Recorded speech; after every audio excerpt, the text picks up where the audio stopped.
मनमोहन सिंह जी को ये देश एक महान अर्थशास्त्री के रूप में और एक ईमानदार प्रधानमंत्री के रूप में हमेशा याद करेगा। भारत के लिए ये एक अपूरणीय क्षति है। उन्होंने देश की अर्थव्यवस्था को आगे ले जाने में बहुत महत्वपूर्ण योगदान दिया है।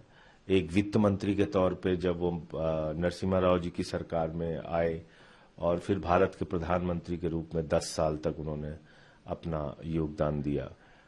जब वो वित्त मंत्री बने थे देश के, तब भारत की अर्थव्यवस्था बुरी तरीके से चरमरा चुकी थी। हमारा सोना गिरवी रखा जा रहा था, ऐसे हालात थे।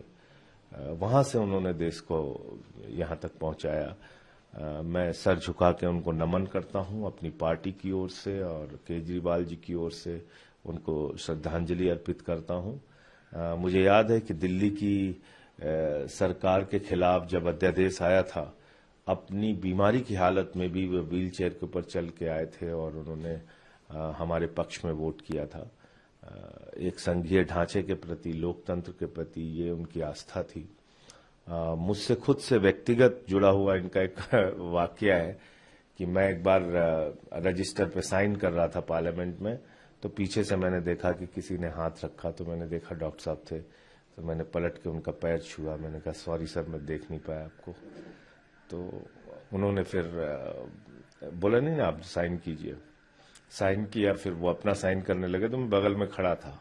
तो जब वो साइन करके पलटे तो कंधे पे हाथ रख के कहा कि संजय सिंह जी, आप विपक्ष की एक मजबूत आवाज है। उनके ये वाक्य मेरे लिए आशीर्वाद है। मैं जिंदगी भर इसको नहीं भूल सकता। तो बहुत नेक दिल, अच्छे इंसान थे डॉक्टर मनमोहन सिंह जी, और ये देश उनको हमेशा एक नेक दिल इंसान के रूप में, एक अच्छे प्रधानमंत्री के रूप में, भारत की अर्थव्यवस्था को आगे ले जाने वाले नेता के रूप में याद करेगा। इन्होंने इंडिया की इकोनॉमी को लिबरलाइज किया था किस तरह से? हाँ, भारत की अर्थव्यवस्था को लिबरलाइज किया था। पूरी दुनिया आज उस पे, आज आप देखिए, अगर भारत 5वीं बड़ी अर्थव्यवस्था है तो इसमें सबसे बड़ा योगदान डॉक्टर मनमोहन सिंह जी की नीतियों का रहा है। वहां से हम लोग आगे बढ़े हैं और मैं उम्मीद करता हूं देश और आगे जाएगा। हमेशा उनको इस मायने में जरूर याद किया जाएगा कि जब वो देश के वित्त मंत्री बने थे तो भारत की अर्थव्यवस्था बिल्कुल चरमरा चुकी थी। वहां से आज देश कहां पहुंचा है, ये कोई भूल नहीं सकता। गर्मियों की छुट्टी होने वाली थी, मेरे पापा आने वाले थे, तो हम लोग सभी खुश थे। तो मैं एक बेड पे चढ़ के डांस कर रहे थे, डांस कर रहा था, लेकिन वो पहले ही आ गए। फ्रीज।